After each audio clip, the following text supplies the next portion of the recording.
All welcome back to my channel. ఈరోజు నా స్టైల్లో egg fry masala curry. First అయితే జార్లో ఆనియన్స్ అండ్ గ్రీన్ చిల్లీస్ అయితే తీసుకున్నాను. ఇప్పుడు చూసారు సెకండ్లో గ్రైండ్ అయిపోయింది, కాదు మిక్సర్లో గ్రైండ్ చేశాను. ఆ తర్వాత ఒక ప్యాన్ తీసుకొని ఆయిల్ అయితే ఒక 3-4 టేబుల్ స్పూన్స్ ఆయిల్ అయితే వేసుకోండి. ఆయిల్ కొంచెం హీట్ అయిన తర్వాత మనకు కావాల్సిన వేసుకోవచ్చు. జీలకర్ర, ఆవాలు మ్యాండేటరీగా వేస్తాను నేను.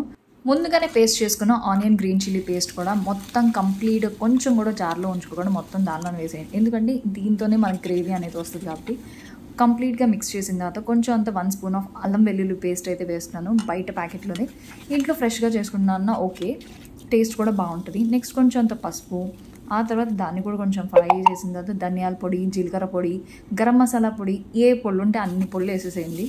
నేను అన్నీ వేస్ట్ చేస్తాను కొంచెం టేస్ట్ బాగుండిద్దని. కొంచెం అంత కారం, నెక్స్ట్ ఉప్పు కూడా వేసేసి అలా ఫ్రై చేయండి. ఎందుకంటే కొంచెం పచ్చివాసన అంతా పోతుంది, మసాలాస్ అన్నీ అన్నిట్లో కలుస్తాయని చెప్పి. ఆ తర్వాత ఒక స్మాల్ సైజ్ టొమాటో, ఒక మీడియం సైజ్ తీసుకొని ఫ్రై చేయండి.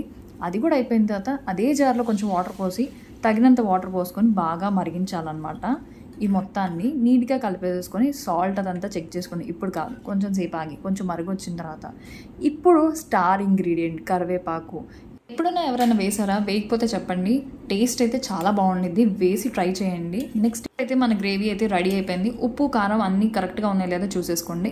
నెక్స్ట్ ఎగ్ని ఫ్రై చేయడమే అనమాట. ఫస్ట్ అయితే ఒక ప్యాన్లో ఆయిల్ తీసుకొని కొంచెం అంతా పసుపు, ఉప్పు, కారం అంతే చాలు, చాలా లైట్గా మైల్డ్గా వేస్తే చాలు.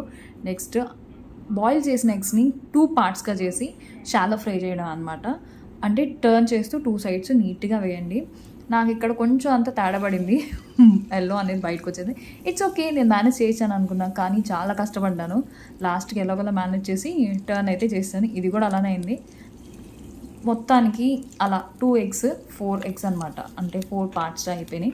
మంచిగా నీట్గా ఫ్రై చేసేసేయండి 2 సైడ్స్. అలా టర్న్ చేసుకుంటే సరిపోతుంది, నీట్గా ఫ్రై అయిపోతాయి. ఆ ఫ్రై చేసుకున్న వాటిని మనం ఇందాక మసాలా కర్రీ చేసాం కదా, దానిలో వేసేసి ఒక 2 మినిట్స్ ఉంచి తీసేయడమే. ఫైనల్లీ మన కర్రీ అయితే అయిపోయింది. ఇప్పుడు వేడి వేడి అన్నంలో ఈ ఎగ్ ఫ్రై మసాలా కర్రీ అయితే చపాతీలో కానీ, రైస్లో కానీ, రోటీస్లో కానీ, దేనిలో అయినా ఎక్సలెంట్గా ఉంటుంది. ట్రై చేసి కింద కామెంట్ సెక్షన్లో కామెంట్ చేయండి. ఈ వీడియో నచ్చితే లైక్ చేయండి, షేర్ చేయండి, subscribe to my channel. See in the next video. Thank you for watching.